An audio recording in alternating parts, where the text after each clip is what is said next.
Friends पिता खाइबा ना शुणी आपण मैंने नाक टेकुए किंतु यह कहुए परा पढ़ गीता खाओ पिता तेबे हेबे आपण जगत जीता।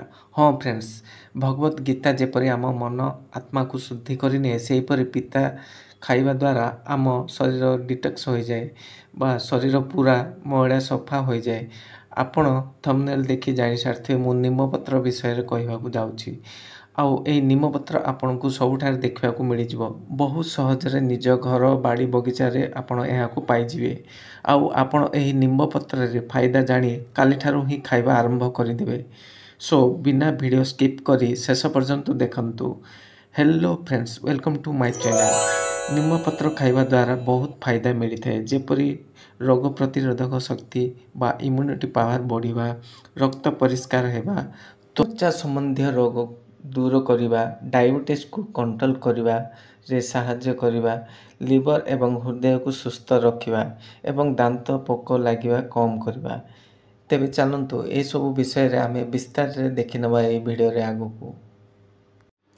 रोग प्रतिरोधक क्षमता बढ़ाई थाए। निम्बरे मिलुथुआ एंटीबैक्टेरियल, एंटीवायरल, एंटीफंगल गुण शरीर इम्यूनिटी सिस्टम को मजबूत करि थाए, जहा जोगु शरीर संक्रमण सहित लड़ी पारे।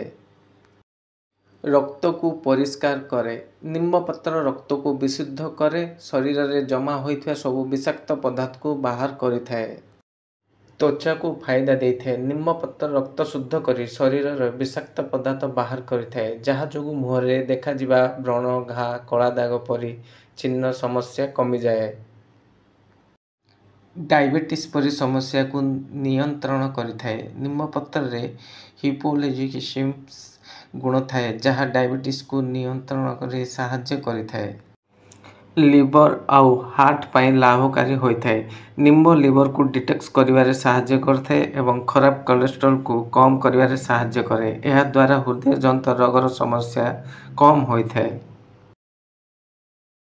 दांत समस्या रे सुधार आनिथाए। निम्बपत्र चबाइबा द्वारा मुख दुर्गंध दूर हुए, दांत मसुड़ बा माड़ी मजबूत होइथाए, दांत रे कीटाणु लागे नहीं। एबे चलंतु जानि नबा एहाकु केबे किपरि खाइबे। एहा आयुर्वेदिक ग्रंथ रे उल्लेख अछि। जेपरि बसंत ऋतु माने मार्च एप्रिल रे एही ऋतु रे स्वभावतः कफ दोष बढ़ी थाए।